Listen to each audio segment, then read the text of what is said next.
Hi, I'm Cliffhanger, and this is the movie, Renfield. The immortal servant, having heard an earful from a fancy psychologist, gives up his toxic relationship with Count Dracula. I am Dracula. The film starts with a meeting of anonymous toxicoholics, that is, people suffering from toxic relationships. The titular Renfield, a man with the face of a love-struck zombie, listens to a girl complaining about her boyfriend. In the meantime, he recalls his relationship with a monster in the flesh. It turns out to be a real vampire, Count Dracula. The aristocrat drinks the blood of the proletariat, not only metaphorically, but literally. Working for him as a lawyer, Renfield blended into the superior black and white society, becoming a servant with supernatural powers. Fortunately, the Winchester brothers had not yet been invented back then. The power is achieved by eating bugs, just like Timon and Pumbaa. Yet mankind soon invented color movies and vampire hunters. The latter managed to get Dracula caught in a trap, which Renfield destroyed with a toss of a slipper. However, the Count still got burnt by the sunlight. This was followed by another routine move to a new location.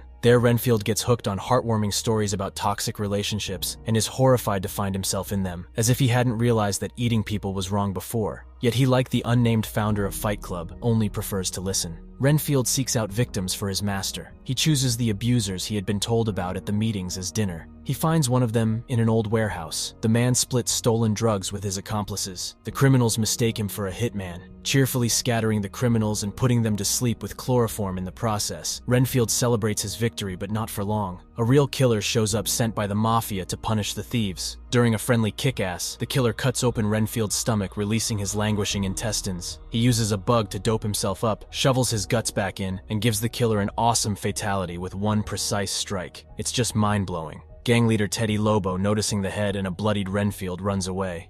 The story shifts to Rebecca, a policewoman bored with giving tickets to drivers. She spots Lobo in traffic, who decides to flee with drugs. Rebecca shoots him in the tire, after which the thug escapes on foot, throwing bags of cocaine at the police. But a well-aimed throw of the baton helps the girl arrest the thug. Renfield drags the corpses to an abandoned building where the wounded Dracula is recovering. The scrawny villain is unhappy with the quality of the food. He prefers living snacks. The vampire doesn't mind snacking on a busload of cheerleaders. Women have a right to be eaten too. The servant hints that in today's world, one should behave more cautiously. For his impertinent speeches and frivolous thoughts, Dracula cuts Renfield's belly open for the second time that night. Seeing that the servant has understood his message, he sprinkles his blood on him for speedy healing. At the station, Rebecca watches as Lobo is ready to confess everything. Suddenly, a lawyer and the chief of police show up, which leads to releasing the thug. The woman is not content, but the sexist bosses tell her to attend to her duties instead of destroying the mafia alone. Rebecca discusses the situation with her sister, who works for the FBI. At home, Lobo wants to see his mother, the real boss of the criminal gang.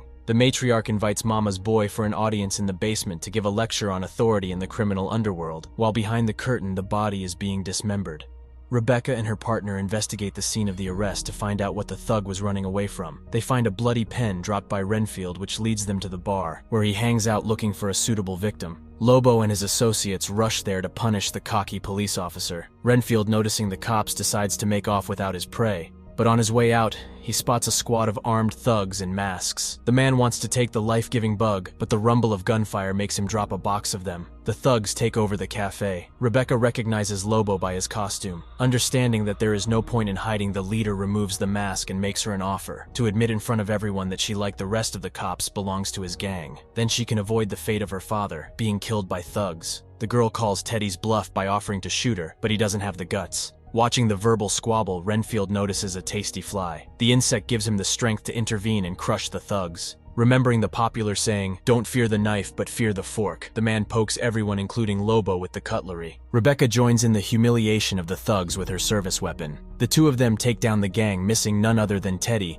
who is protected by the script immunity. Once they get their hands on the knife, Renfield boosts his tactical and technical characteristics. After the fight, he has a friendly chat with Rebecca. Renfield was surprised that the girl showed what she was made of and fought back against the thug. The humiliated servant's self-esteem is also boosted by the gratitude of the saved visitors, as not a single stray bullet hit them. The man enjoys the realization that he saved a life after taking a few from those who deserved it. A brief euphoria is interrupted by a telepathic order to immediately show up before the Count's eyes. Hiding in a shelter, a vampire aristocrat bitterly realized that he did not suck enough to get a decent castle after all these years, and decided to seize power over the world. At the same time, he carefully singled out a faithful servant into a caste worthy to be called a follower, not a meal. Puzzled by this twist, Renfield goes to the meeting of the abused for help. He recounts his complicated relationship with his boss, trying to avoid being way too specific. With the support of the gathered, the man realizes that without him, Dracula simply won't reach the peak of his power.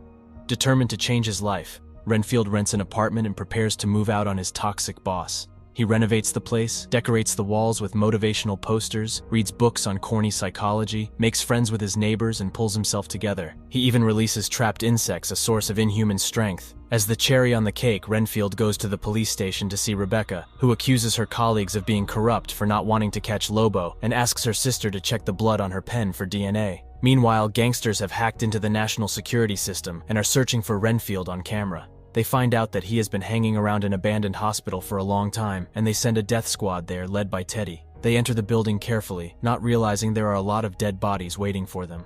What a great meal delivery, thought the shabby Dracula before attacking. A moment later, poor Teddy is left all alone. He finds a dropped phone but doesn't have time to report back to his mommy. The aristocrat gently grabs him by the throat to politely inquire what the hell he is doing in his lair. Upon learning that the criminal is looking for his servant who is busy saving people instead of looking for food, the vampire turns into a pack of bats like a real Batman and flies to find Renfield. Due to a silly rug at the entrance, Dracula gets permission to enter the apartment where he waits for the guy. Dracula clarifies, the true evil is not really vampires, but lawyers like Renfield, who crave a piece of his master's power. The servant tries to contradict him using quotes from a psychology book, but it does not work well. After figuring out who is behind the delusional ideas, Dracula leaves the dwelling as Renfield realizes that he is on his way to the support team. Rebecca and her partner head there as well, searching for relatives of the missing criminals. Then she gets on the trail of their girlfriends who met there. Renfield tries to lead the gathering to safety, but they don't listen to him. When Dracula appears, the host invites him to join. Having received permission, the vampire enters the room. Smiling broadly with fangs yellowed with time and blood, the Count introduces himself to the gathering and demonstrates some of his power: levitation.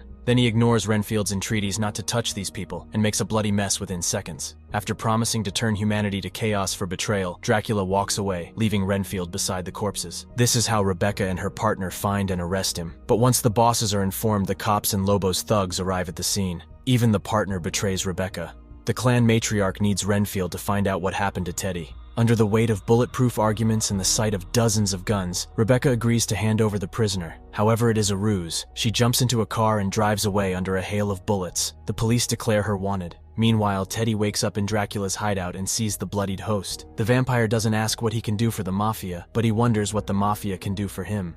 Teddy, seeing the fanged psychopath's resemblance to his mother, offers a deal, to which the Count responds with infernal laughter. The wounded Rebecca wakes up in Renfield's apartment, and the first thing he does is point a gun at him. He insidiously offers her some cookies to restore her strength, after which he tries to explain that he is no homicidal maniac, but an ordinary family member of an immortal vampire. The policewoman does not believe him. Her sister calls and tells her that the DNA on the pen points to the most massive serial killer who has been working around the world for nearly 100 years. Confessing that she is now at his house, Rebecca sets up a meeting at a coffee shop. Yet when she and Renfield go outside, cops and thugs pull up to the building. Realizing that there is little chance in front of a superior enemy force, Renfield searches for a bug for a cheating advantage. A neighborhood boy and his glass anthill come in handy. After stuffing himself, Renfield starts inflicting injuries of varying severity on the fighters and the SWAT team. Realizing that he needs a helping hand, the man tears off the limbs of one of his attackers and slogs the others with them.